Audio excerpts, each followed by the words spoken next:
Hi, everyone, and welcome.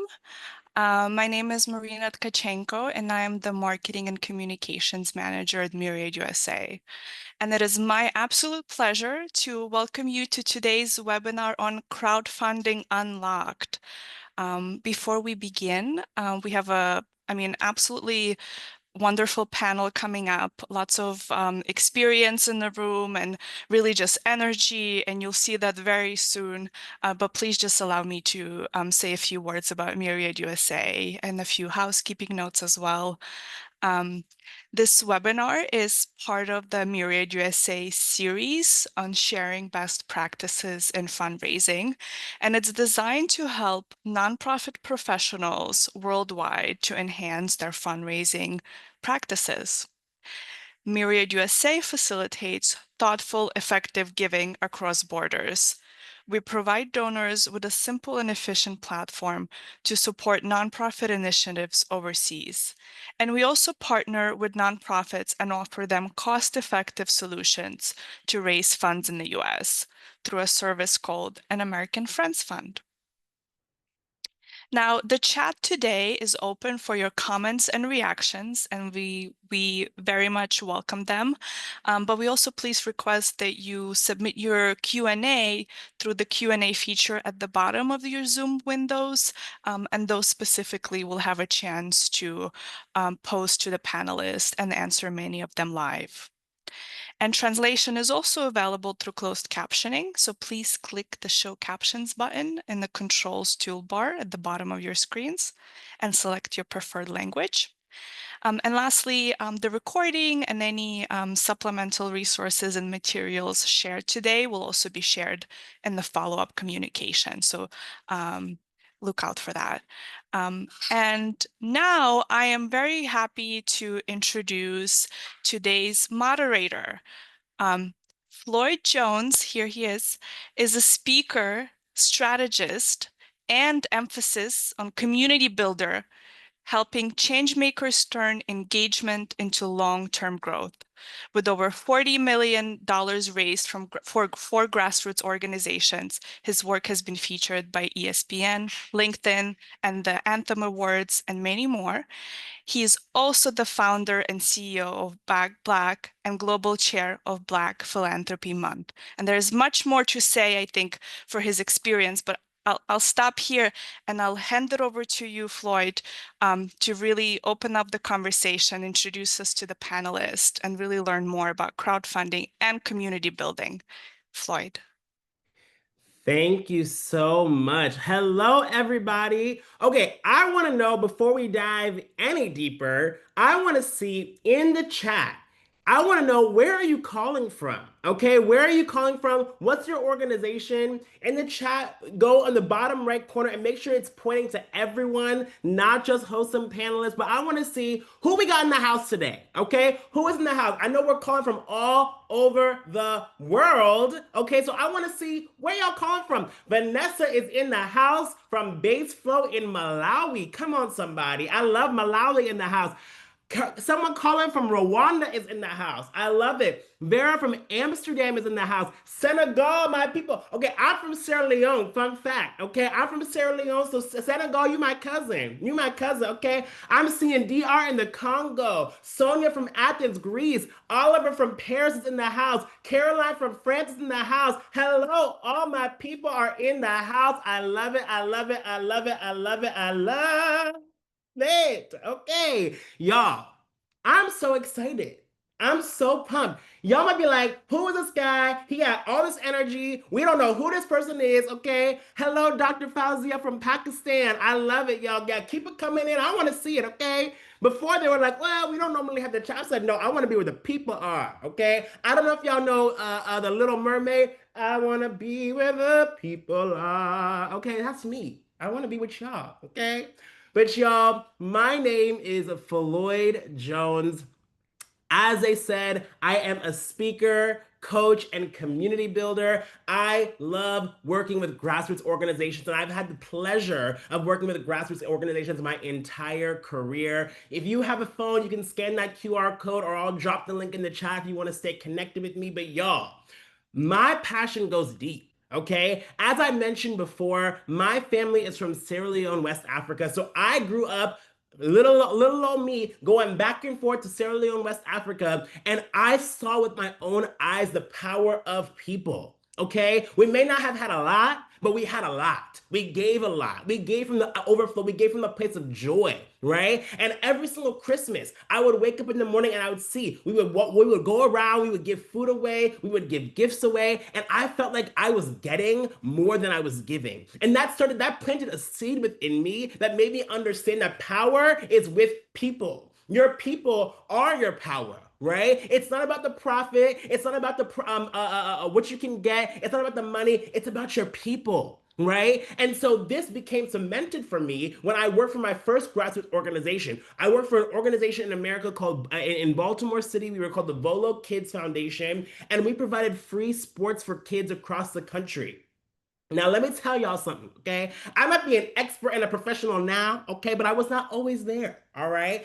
I started off and our mission was to provide free sports for kids. So we had no idea what we were gonna do. I said, we gotta raise $5,000. I was like, how are we going to raise this money? Because we didn't have a development team. We didn't have no list of donors. And some of y'all might be on this call wondering, well, how do I get crowdfunding started? I've never gotten anything like this before. It was in your shoes, okay? But I had a mission, I had an intention, and I took action, okay? And so y'all, what we did on Giving Tuesday, I asked everybody I knew, donors, volunteers, parents, if you even knew how to say the word sport, I said, can you do me one favor?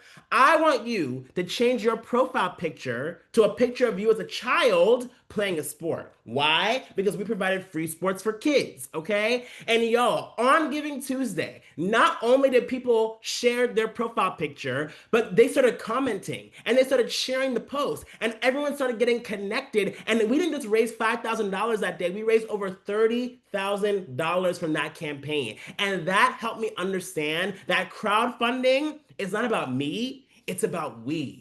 And real sustainable growth, real sustainable fundraising growth is not about me, it's about we. Okay. And so that is what we are going to get into today and so much more. How do you use your community as the catalyst to propel your mission forward? Okay. If you are ready to dive into that mission today, if you are ready to learn, I want to see ready in the chat. If you are ready, I want to see ready in the chat. Ready, READY. I want to see you can do it in any language that you want to, but I want to see who is ready in the chat. Amanda is ready, Christian is ready, Patricia is ready, Eileen is ready, Carlos is ready, Fatima is ready. Well, y'all, I'm ready too. Okay, so let's get this party started. I'm going to introduce our amazing panelists. Okay, so the first panelist that I want to introduce is Eugenie. Eugenie Munakarmi, okay? Eugenie is an accomplished nonprofit executive with over 2 decades of experience in international development and is currently with Children of the Mekong. Eugenie has led fundraising development efforts in the UK, USA, Hong Kong, Singapore, and the Netherlands. It seems like Eugenie, you've been to all the places that the people in the chat have been. I love that. And brings extensive expertise in crowdfunding campaigns that amplify grassroots impact. Hello, Eugenie. Hi everyone. Thank you for having me. It's so good to see you. I'm so happy to have you here. And you know what? We're going to also bring up Kara Jean Peterson. Kara Jean is the CEO of the Phoenix Trust and its first woman of color to lead her organization in driving access to higher education for South African students through the power of fundraising and strategic partnerships. Honored among the nation's top young changemakers, she also advances global development through collaborations with the World Health Organization and the G20's Employment and Education Task Force. Hello, Kara Jean. Hi, nice to be So here, good to guys. see you. Okay, y'all. So before we dive deep into all these questions and giving everybody the lowdown, I want to hear from both of you. Tell me, just give us a high level, no more than 2 minute overview of how did you get into the fundraising and development space, and specifically, how did you begin crowdfunding with your organization? So I introduced you second, Kara Jean. So do you want to kick us off? Sure, great. So I think firstly, one of my favorite things to say to people about how my journey in fundraising is that I did it kicking and screaming. I do not come from a fundraising background. I very much was groomed from an operations implementation. So my expertise and upbringing really is in youth development, developing youth development programs. And when I joined the Phoenix Trust, which is where I've been for the past 8 years, but in total I've been specialized in this space for over 15. And I was kind of heading up the student advancement programs and how we supported students and how what their journey looked like in terms of accessing education. And then when I was groomed into the CEO position, all of a sudden, I'm also super responsible for income and donations and partnerships. And through the support of our then head of fundraising, who's now also one of our senior consultants, shout out to Nyasha Njelo, who's actually on this call at the moment. She works for Revolutionize International, absolutely amazing. And she really groomed us and brought about this ethos in the organization that when you are an organization that represents a cause that needs donations in order to support something, everyone's a fundraiser. Whether you are in finance, whether you're in admin, whether you are programs, whether you are actually the fundraising team, everyone's a fundraiser because you just need that many hands on, you need that buy-in. And so I was a fundraiser and now I was the CEO and now I needed to be responsible for that and support the team.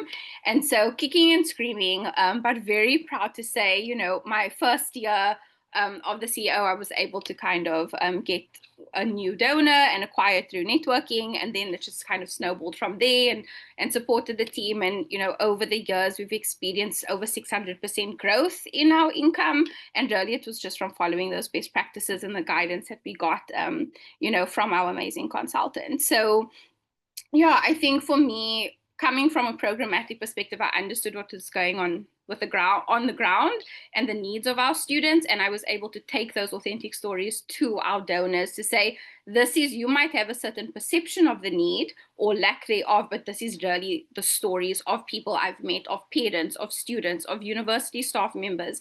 And we found that when you have that authentic story that you bring to donors for them to really see the problem, but also have that injection of hope of how they can make a difference and be a part of a change, something really beautiful happens. And so I fell in love with fundraising because I love my students. And so I think that need really connected quite beautifully. And so now I'm proud to say I'm a fundraising CEO, even though the journey of it, you know, it took a while. I know that's right. Come on now. Also, I really want y'all to hear this because we're going to talk about a lot of things today, okay? But what Kara Jean mentioned that was so impactful, and we're going to dive into that in a little bit, is the connection between story and connecting it to the actual fundraising component, right? I always say your story leads into a higher version of your glory. Come on, somebody, okay? And when you have a story, it's gonna help your organization to soar, right? And so I love that you put that in there, Kara Jean. We gonna press on that in a little bit. But Eugenie, talk to us. How did you get into this space? Particularly, where did the crowdfunding journey for you begin? Yes. So it started really when I was like 10 or 11 years old. At that time, we didn't have digital tools. And I had a cousin who was working in Tanzania in a medical center, and I was like really, really passionate about helping him. And so I gathered a few friends and we organized an exhibition in our living room. So our parents, friends, parents of friends, cousins, and grandparents would come and just give a little coin, so we could raise money for our cousin. And at that time, in 2 years of small actions like this, we raised around 1,500 euros, which was where, you know, when you're 10, 11 years old, it was really, really a high amount. And we were super proud, especially when my cousin sent us a letter with stamped by the charity he was working with. And so we could show it to everybody that we asked for contribution. So that's really how it started, that I realized that if you really believe in a cause, if you're passionate with something, you can spread the word and raise awareness and raise funds among your own family, friends, etc. And then when I was a student, I was in Cameroon for some internships, and I started a charity with a local friend to support street kids. So during the 4 years of my studies, I was really like into this organization, and we were doing fundraising mostly through our peers, so through students who don't have so much money. So it was a different story because nowadays, you can reach like different type of donors, and but at that time we were students. But despite that, we could run the program for 4 years, thanks to mostly at that time also the digital tools were not on, so it was mostly organizing events and having people gathering for even like students parties, etc., but have a like a non-profit and a cause like to support behind the event. So and then I started my professional career, and I continued to work in the fundraising field. And particularly, it's been like maybe 10 years now that we use digital tools such as crowdfunding platforms. So as we are, many of us are a member of Myriad USA, which is partnering with one very good one, which is every.org. So with Children of the Mekong now, so our aim is to provide access to education to children in Southeast Asia. Since 1958, we run education programs, child sponsorship programs, and supporting the kids to go as far as possible in their studies. And having a Friends Fund at Myriad USA and especially this crowdfunding platform, every.org, is really, really useful for us in our fundraising journey. I love that. I love our friends at every.org. They are incredible. And I love how they, use the tools. They make it seamless and easy to use. And as Eugenie mentioned, they are using Myriad USA. They are actual partners with Myriad. So I love that. Okay, I want to ask y'all a question in the chat. Okay, before we keep going, I want to see in the chat, how comfortable are you with crowdfunding? A, you can just put your response in the chat because I want y'all to see too. A, not at all. B, we've done a little here and there. C, we've done a lot, but we can still grow. And D, we are peer-to-peer pros. And if you have D, I want y'all to come on up maybe because we can have y'all. Okay, I see a lot of A's. I see some B's. I see some A's. Oh Lord. Okay, we got a lot of A, B's. See, okay, Roger, we can still call you up. We can still maybe have you come up here. Okay, so a lot of people are still brand new in the space. So we are going to give you high level methodology, but we're going to also give you guys tactical tips on what you can do to get started. Okay, and so getting into our first question, the first thing that I want to talk to you all about is something called the 4 C's. And if y'all have a pencil and paper at home, get your pencil and paper out because it's going to be our quick teaching moment, okay? A lot of times we talk about using your community, using tools, using all these different things. But one thing that I have realized is that you need to have a pathway for your people to actually get involved, right? I always say create space for transformation to take place. You have to create space for transformation to take place. So I created something called the 4 Season Community Builder, and we're going to run through them very quickly, and then I'm going to pass it to our panelists again, okay? So you have to have one is catalyst, communicate, convert, and catapult, okay? If you are trying to get a crowdfunding campaign going or using your community for fundraising, I wanted you to take them through something called the 4 C's. So first is catalyst. How are you sharing the spark? I love what Kara Jean talked about with using the stories and actually bringing that directly to the people, because guess what? It's going to wake them up inside, right? So how are you sharing the spark with your people? Someone asked a question in the Q&A that we're going to actually get to in a few minutes, but hey, putting your videos on social media, right? Maybe you're putting them on social media. Maybe you're running a digital ad, right? Maybe you're hosting an event. But how are you sharing the spark with your people? Then how are you sharing the story with the people? Because once you get them in, you have to keep them in, right? I always say, the reason why they say pay attention is because attention is expensive, right? So how are you keeping the people's attention and nurturing them down the line and sharing that story? Right? And then you have to share the opportunity. A lot of times we say, okay, donate, and people are like, well, you don't even know who I am. We just met, right? If you just met somebody tomorrow that you like, would you ask them to marry you on the next day? I mean, maybe, and if you did, then amen, go for you, okay? But a lot of times you need to court your people, right? You need to court them over time. So maybe the first thing that you're saying is share this video or respond to this email or maybe become a volunteer, right? Or now donate or become a fundraiser on our behalf, right? You have to give them a pathway to progress. Right. And that's why I said you can share the opportunity. And then the last step is sharing the baton. This is where your people take the hold. They become your ambassadors. They're fundraising on your behalf. Right. So using that framework, it starts with the spark. And so I want to kick it to Kara. I want to start with you. Actually, let's start with you, Eugenie, right? Because you talk about using every.org, right? What are the different ways that you are sharing the spark with some of your donors to get them involved? Because you guys have raised hundreds of thousands of dollars, if not millions of dollars over time through these crowdfunding campaigns. How are you sharing that spark to get people interested in you to even begin with? Yeah, so I think there are two different type of crowds. There is your crowd, so your donors that you already have in your database, and then there are the crowd that are out there that you haven't reached them yet.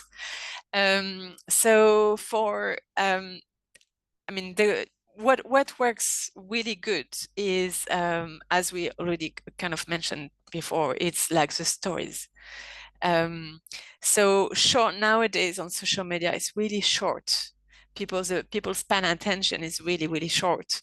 So it will be like a short video story or a short video testimonial that people will feel like drawn to listen or to watch. And I think this is what will catch people's attention, and then you can roll out a story and explain the impact and etc. But something really, so the title would also be very important. Yeah. I love that. Go ahead, Kara Jean. I see you. Yeah.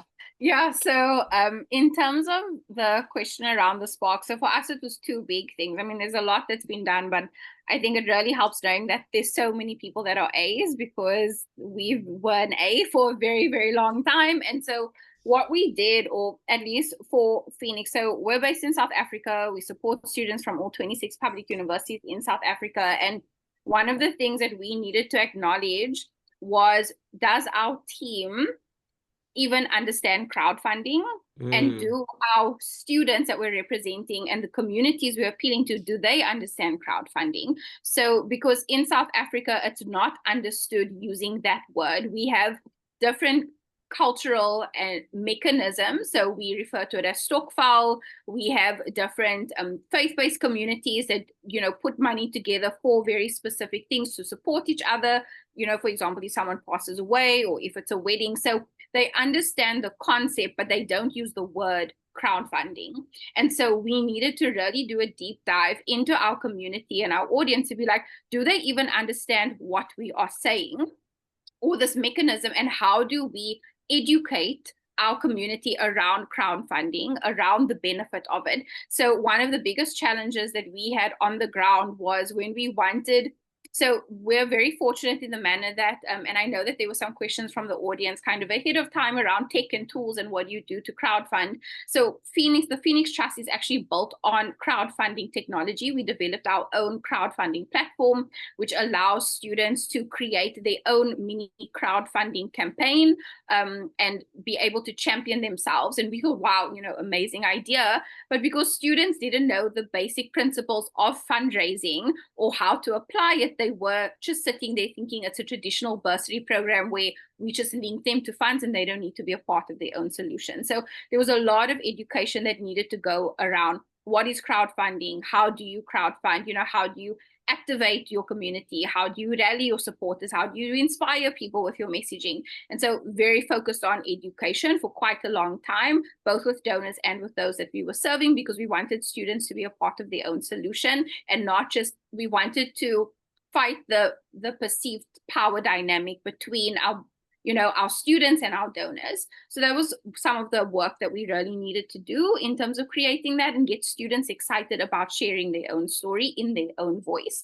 But one of the things that we encountered was some donors kind of gave pushback or criticism, even some of the parents around, but that's poverty porn, how you're exploiting students. And we're like, why is it that if someone wants to pitch a business, it's seen with a sense of respect and they're being entrepreneurial, but if a student wants to pitch their future and, kind of rally for support, that is looked down upon?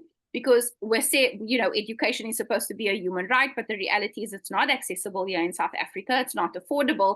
And so we wanted to help students craft their story with their authentic voice to build that emotional connection where you understood them as investment worthy and not lower than or lesser than or, needy. So our language was very, very important, and knowing who to appeal to.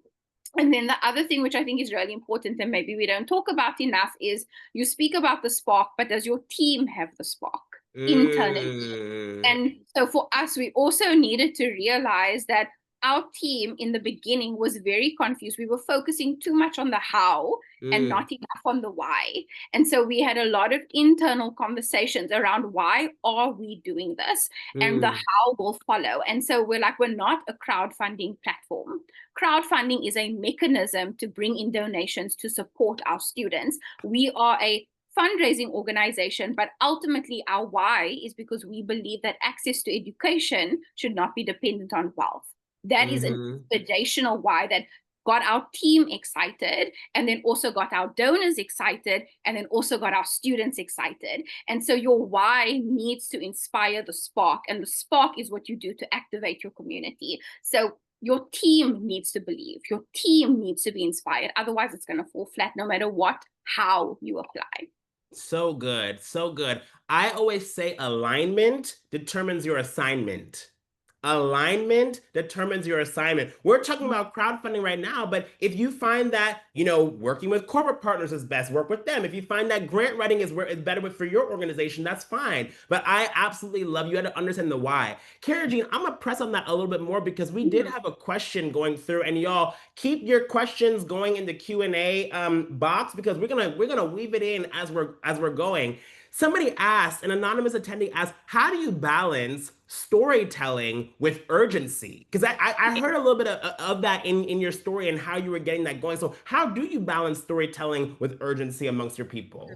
100%. So love this. So one of the things that our consultant used to really press on us, and again, if you're coming from a small organization, you don't always have budget for full-time fundraisers. Let's just be honest. So you kind of need to bring in your expertise, and we've been very fortunate to have the most amazing community rallying behind us and advising us. And so one of the things that was really important around that was we needed to focus on, in terms of our storytelling, it couldn't just be it wasn't about the organization. So don't think that because you put out an amazing story and stats on you as an organization, people are going to convert. They won't. The story needs to be about the human or the actual cause, and it needs to be emotive and it needs to connect. So for us, the urgency side of it is we needed to really look at our timing, and we needed to look at how we crafted our messaging, and we needed to say, okay, are we too quick to celebrate the good work we've done? And what we do is people think, oh no, but I'm going to say how amazing this organization is, so they fall in love and want to support. No, you need to highlight the problem. You need to, in a way, highlight the problem through your storytelling, and it's about the truth while told. And Alan Clayton expresses this beautifully in his book, Great Fundraising Organizations. And so definitely a must read, really amazing principles, very practical. But he speaks about the truth while told, and he speaks about saying that often we try to just highlight the good. You need to also highlight the problem. And if you highlight the problem, but within that problem, you're also stating, but this is how you can be a part of the solution. And then also, this is our great ambition that we are working towards. All of a sudden, you are calling out the issue, but inviting people in to be a part of the solution in a way that is tangible for them. So one of the things we practically did is we said to our students, okay, yes, we know that what you have been through and your circumstances, like we had students that were financially excluded from university because they couldn't. I had one student who had 13 family members pass away in the span of 2 years during COVID and was still expected to show up academically. We had a student who was struggling with his mental health. It took him 7 years to complete his degree, but he stuck through it. And you know what saved him? Gym. He decided Mm. he was going to get physically fit. He was going to show himself he could show up in some way. And he was able to use that story to rally support, where he Mm. fundraised not just for his full historical debt, but he even raised enough to sponsor another student and immediately paid it forward. And he told Wow. them, guys, I have historical debt. I'm 7 years into my degree because I've been struggling with my mental health, but I believe in completing. I have the grit to do it, and I plan on paying it forward and supporting another student. And throughout that journey, he updated his community on social media. He updated his donors. He thanked them along the way. And we'll get into kind of the things you must do for a successful crowdfunding platform or campaign. But I think you need to be comfortable with highlighting the uncomfortable. You need to, within that, weave in what your solution is that you're proposing, and you need to set the big ambition and vision so they know this is what we collectively are working towards together. Oof. Yeah. If that's not a word, that I don't know what is, okay? Get comfortable with being uncomfortable and pay it forward. Come on now, Kara Jean. This you living it now, okay? Okay, Eugenie, talk to the people. Once you have this amazing story, right? Like once we can break it down the way Kara Jean is breaking it down, okay? How do we communicate that directly with our people? Right. And in Mhm. particularly, like you've worked with teams all over the world, right? What's one thing that you have seen to really keep that momentum, going? You know what I'm saying? How do we keep the momentum going? Or actually, in particular, how do you get these first believers on board, right? Like we have a great Mhm. story and everyone here can all tap into their mission. They all believe in their organizations for a reason, right? How do you get those first believers on board, right? And how can we keep Yes. that energy going? So first of all, you need you need a bit of preparation. Mm-hmm. So you need to have a good, let's say if you do online fundraising, you need to have a good online platform. Mm-hmm. That is, every country have their own. Some of them are more or less well known. So you need to do some research in your country to see, okay, where is a good online platform that I could use, and make sure that you have access to the data, because the data is super important. You will need to contact the donors, and if you don't have access to the data, then it would be very complicated. You need to have a user-friendly database as well. And the secondly is that, okay, you've got a story, but you've got to have a very clear project that you will be raising funds for. So the most precise your project will be, the most successful will be your campaign. People don't want to give for some random access to education in this country. They want to know exactly like which of course the country, but the location, the age of the girls, on the secondary school students, or on the early childhood education, preschools. They want to know where their money will go. Um, and also, the fundraiser should be quite straight to the point. I think it's very, very important to know that the people in a few reading, like a few minutes, they will know what they will be like giving for. Mm-hmm. Also, what would work well is to preset the amounts of donation. So you can suggest, according to the crowd that you have identified, either small amounts, like I was talking earlier, when we target like university students, usually they can't afford big. So if they see, okay, give like $30 at start, they will say it will put them off and they will just leave the page. So adapt the preset amounts to the audience that you're targeting. In the Mm-hmm. meanwhile, it would be a shame to put $5, $10, and $15 when you know that you're sending your fundraiser to donors who could afford to give you £100 or even 500, for instance. Uh, and Also, what I have noticed is that some causes are working better than others. In our case, we work for uh, childhood education far away from where we are based. Like our areas of operation is in Southeast Asia. But for instance, I'm based in the UK. And so people may think, okay, this is not local, this is not our people. We have so much problems around us. Why should we support those children that are at the other side of the world? So you should maybe not start a fundraiser for like any type of project, but something that will really feel people will feel connected to Connected and to. drawn to. Mm-hmm. So Karajan, is very interesting what you're saying, because it's like a really like local organization looking for local donors. So in our case, what works well when you work for let's say children that are far away is in a case of emergency, in a situation of emergency, such after a natural disaster, for instance. If you want to start a fundraiser, like people will hear about the natural disaster in the news, they will hear about the casualties, they will see some images maybe on the social media, so they will feel like, okay, this organization is raising funds to help those people, and they will feel like to give. So I would say also that the type of project that you choose is important, especially when you work like with overseas, for instance.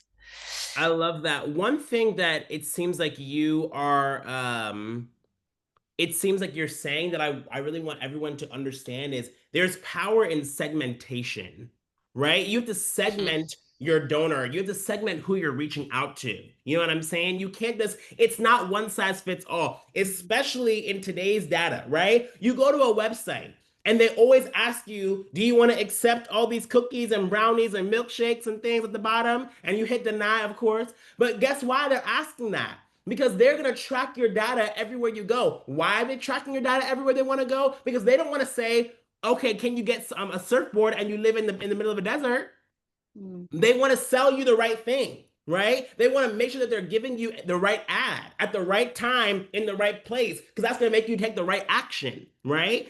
Why are we not doing that? Right? What Eugenia is saying is everything has to feel connected to the person on the other side. One thing that I always say is that you are a bridge, right? You're a bridge between where your donors are and the change that they want to see in the world. You're a bridge between where your donors are and the impact that they want to have in the world, right? You're a bridge between where your donors are and the change they want to see in their community, right? So if you're a bridge, what's your number one job? To get your person on the other side from point A to point B, right? And so that is the data that Eugenia is talking about. Your data is going to give you the details that you need to succeed, right? But one question that somebody asked Eugenia that I want to ask you about, I think that I'm not sure if they dismissed it or answered it. Hold on now. How do you know?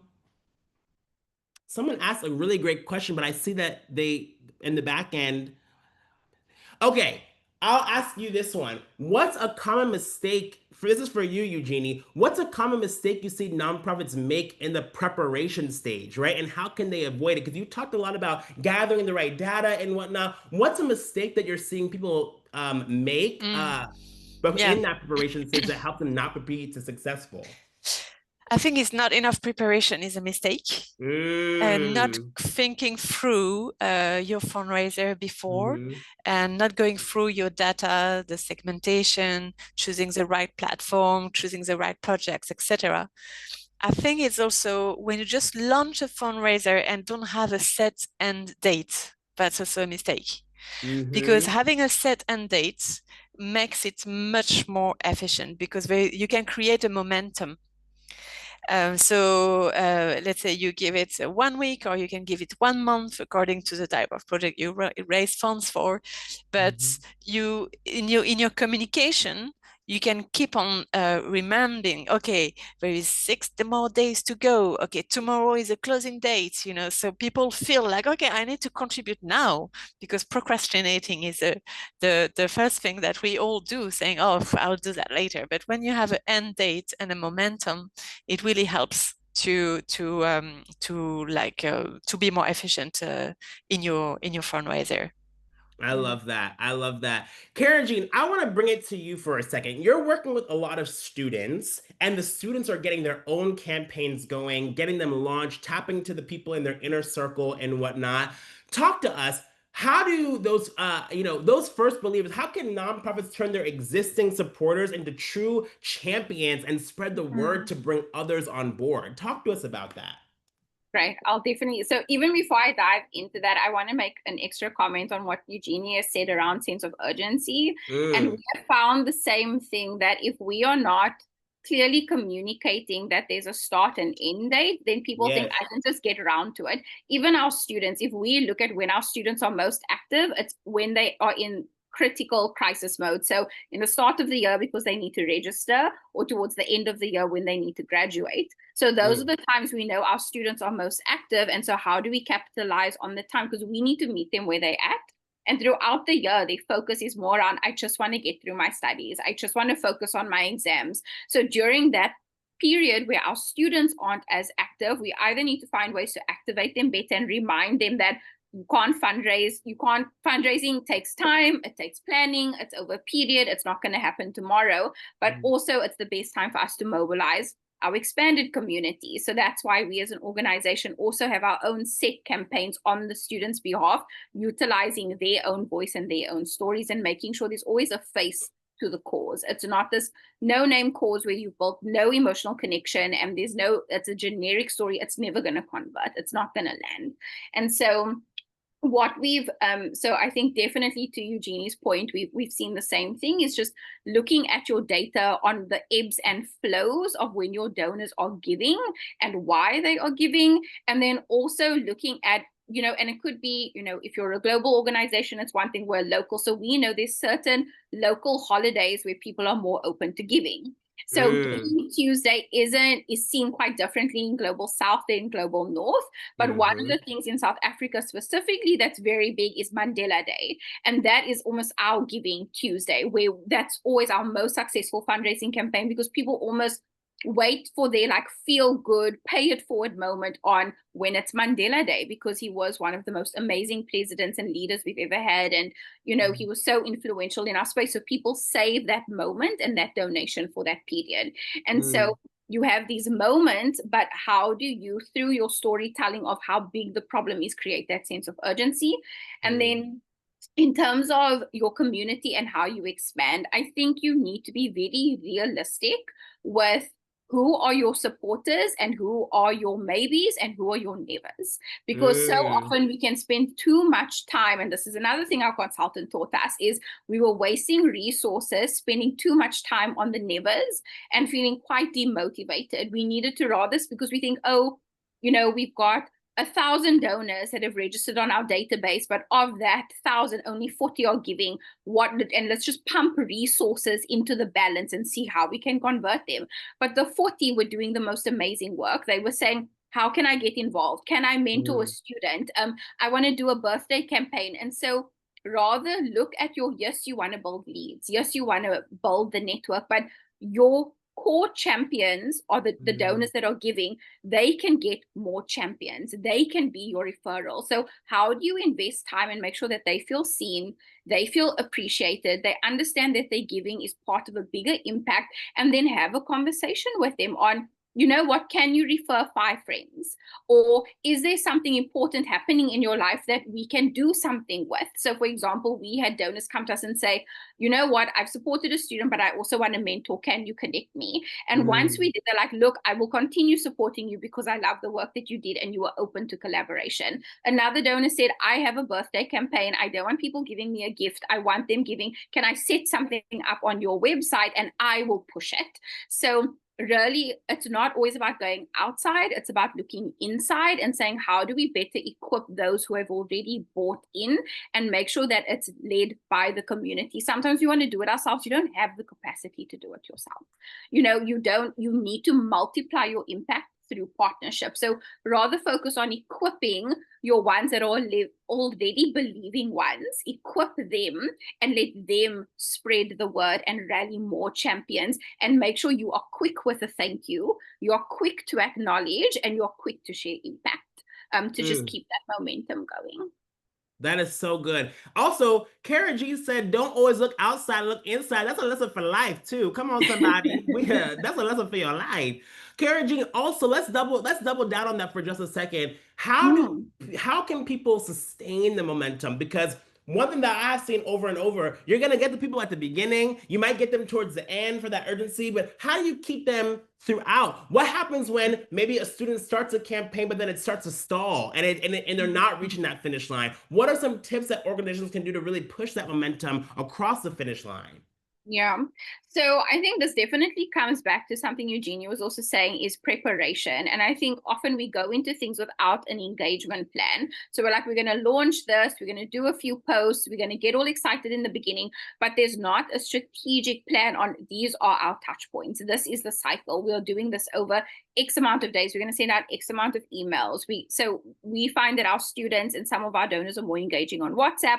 Some prefer SMSs, some prefer Mm, emails. And so understanding what are the best practices for us as an organization from the behavior that we've seen around those touch points and planning it and knowing that there will be dips in activity, but you need to be consistent and you need to diversify your content because you can't always be saying every time you contact them, you're asking for something. Maybe mm, one day it's about sharing thanks to the giving of the community, this is a success story of one of our students, or, kind of whatever your cause is, and represent that. Maybe the next time it's an insights report. So, one thing that we do is we mm, do a survey with our students every year, and we put together an insights and learning report where it says this is what students are saying is happening to them on the ground of what they need to thrive, what keeps them in survival mode, what's happening in the education space. And it's really interesting data around even their spending habits or how many of them are working or have side hustles.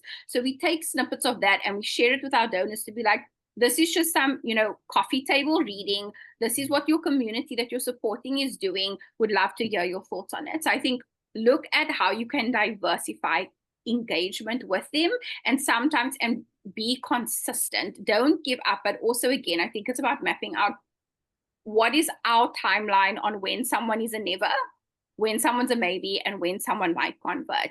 What is your cutoff? And then plan your user journeys according to that. And that's really customizable per organization. Some might be, if we don't hear from them in 3 months, we're done. Others might be, we'll give them 2 years. So you really need to have that conversation internally. But for us, it's not just about what you can get. It's about what you can give.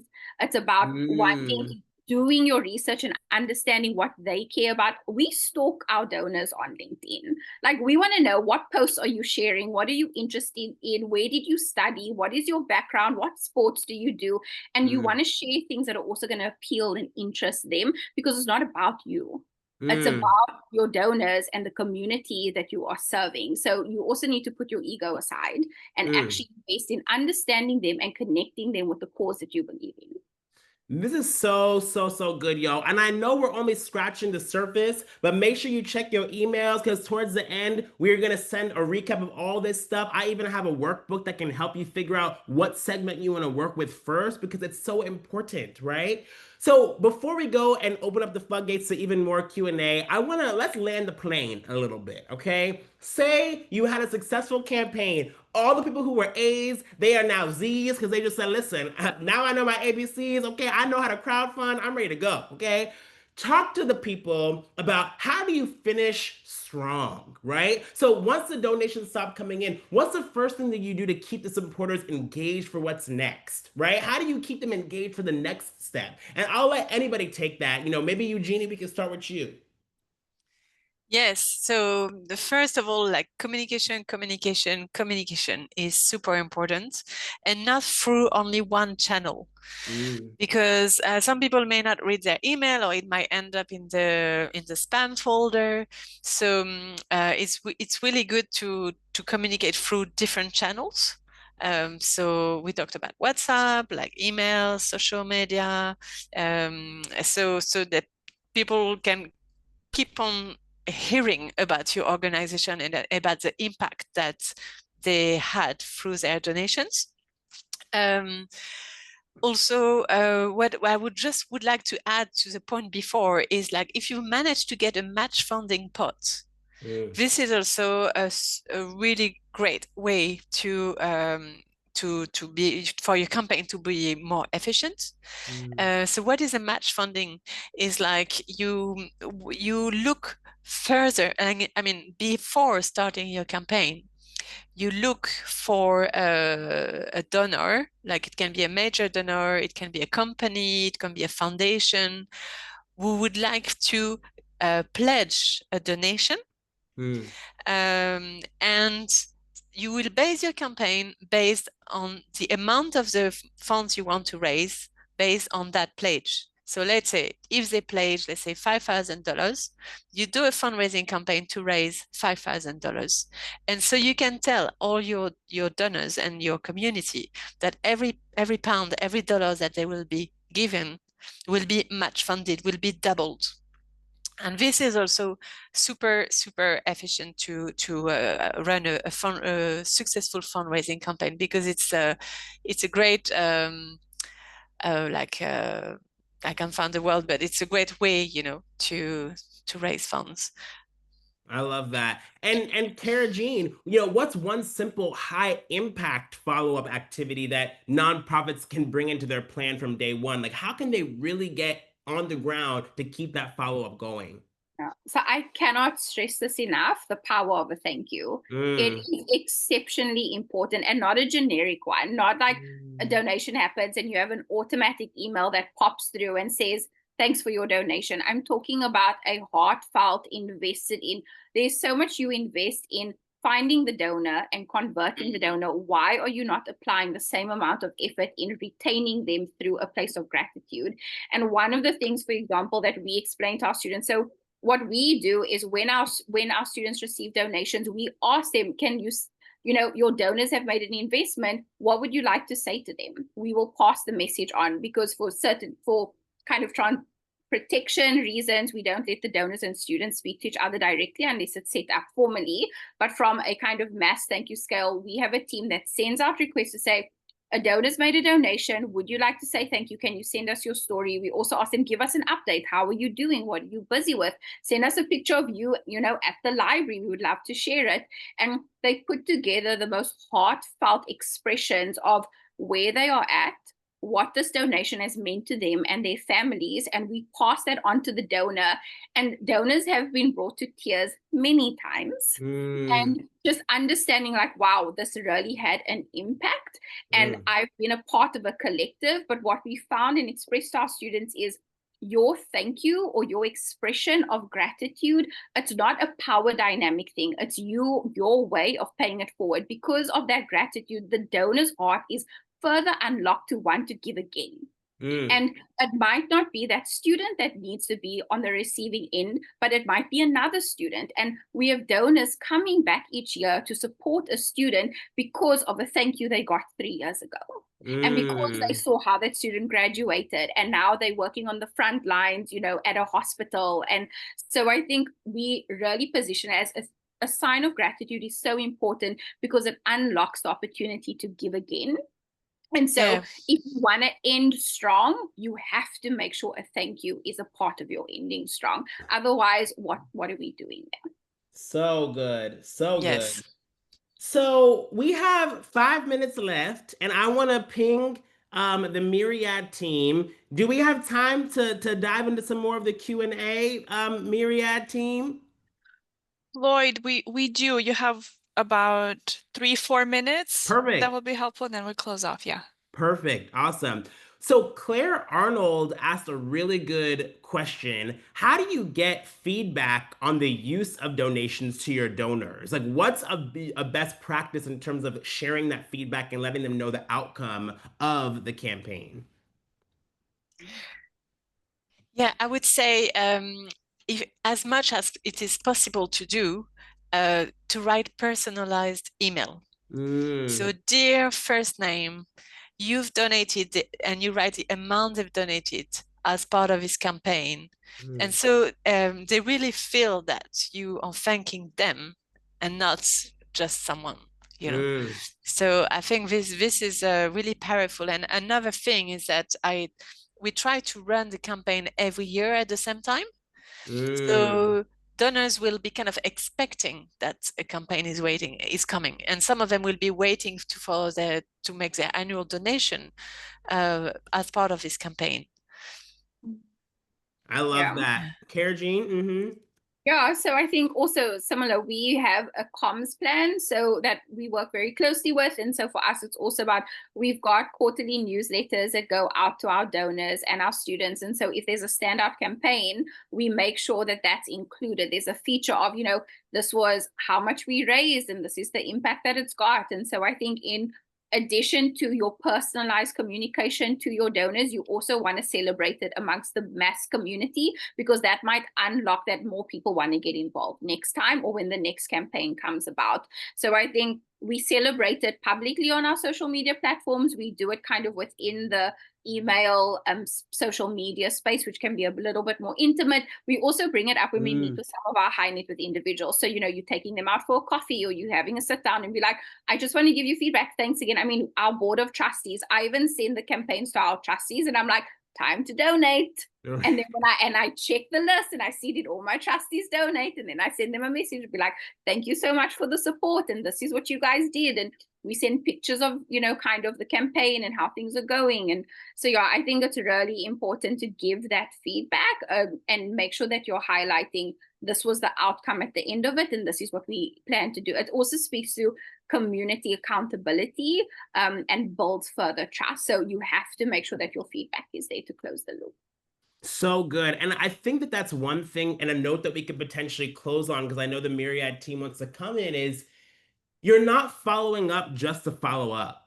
You're not saying thank you just to say thank you. And like what Kara Jean said, reinforce the power dynamic. It's remembering what we talked about at the beginning of this, that we are all in this together, right? Guess what? Not everyone can be a frontline fundraiser. Not everyone can be working at your organization and doing the grassroots work, right? This is how your donors want to get involved. This is how your donors can make a difference in the world around them. Kara Jean even mentioned people are moved to tears that they keep coming back, right?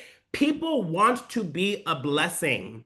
Don't block their blessing by not saying thank you. Don't block their blessing by not inviting them in. Don't block their blessing by not showing up, right? We are all in this together. We are all interconnected. And that mindset and that framework, that's what's going to change the world. So, y'all, I want to say thank you to Kara Jean. I want to say thank you to Eugenie. And I want to say thank you to each and every one of you in this audience, because, y'all, this is the energy that's going to shift the dynamic of our world. And we're going to do it together. Y'all, Thank you, Floyd. Thank you to you. Jeez. thank you. Yeah, thank you Yes. so much. Thank you, Floyd. Thank you, Karen Jean, and thank you, Eugenie, for sharing your expertise and really your time today with us. As we see from the chat comments, thanks everyone for really being active in there in the Q&A box. We really hope you learned a lot today and came away with some also practical nuggets to take to your team and share with your community and put these ideas into practice. We really value your feedback and kindly request that you just take a quick moment to fill out our post-webinar survey where you can add your additional comments, but also suggest some future topic ideas that might have come from what you've been hearing today. And we invite you to just join us next week for the next webinar to learn more about engaging every generation in your fundraising. It's a very interesting topic that I don't know much about, so I'm really looking forward to learning more. And be sure to register via the link that's available in the chat right now. And we also just invite you to stay updated by following us on LinkedIn and connecting. And I'm sure Lloyd, Kara Jean, and Eugenie, you might be open to folks adding you on LinkedIn as well to keep conversation going and follow up with any questions and really share expertise.